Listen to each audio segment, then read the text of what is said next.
Hello everyone पिला माने एक गुरुत्वपूर्ण सूचनाटी आसी जे पेपर रे बाहरी जे समान दिन एकाधिक परीक्षा ओटीटी परीक्षा घुंचवा दाबी करा जायछि।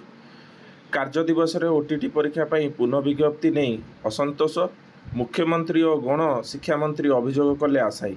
तो पिला माने ये नोटिस होची ओटीटी परीक्षा घुंचाया दाबी करा जायछि मुख्यमंत्री पाखरे एवं गण शिक्षा मंत्री नित्यानंद गंड पाखरे। तो मेसेजटी हूँ कौन ना समान दिन में हेब एकाधिक परीक्षा ओडिशा रे शिक्षक योग्यता परीक्षा ओटीटी तारीख परिवर्तन करा जाई आसंता 17 तारीख रे हेब बोली विज्ञप्ति प्रकाश करा जायतिला। एही दिन में ओडिशा आदर्श विद्यालय शिक्षक नियुक्ति और साक्षात्कार परीक्षा रही। सेहीपरि राज्य बाहर विभिन्न विश्वविद्यालय बीएड सेमिस्टर परीक्षा रही। तो ओटीटी परीक्षा दिन सरकारी कार्य दिवस थिबारु बहु शिक्षक और शिक्षयित्री परीक्षा देवा दे न पारिबा नहीं आशंका सृष्टि होईछि। सेथिलागि मुख्यमंत्री और गणशिक्षा मंत्री पाखरे अभियोग करा जायछि।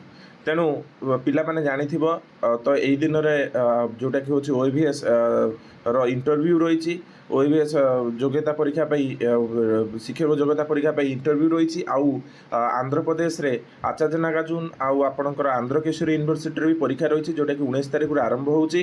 तो 19 तारीख रे आरंभ हेले पिला मानकु तो जीवा पड़ियो पूर्वरु तो 17 तारीख रे से माने अनुपस्थित जोगु परीक्षा देई परिबे नहीं। तो सेथि लागी मुख्यमंत्री और गणशिक्षा मंत्री निकट में अभियोग करा जायछि।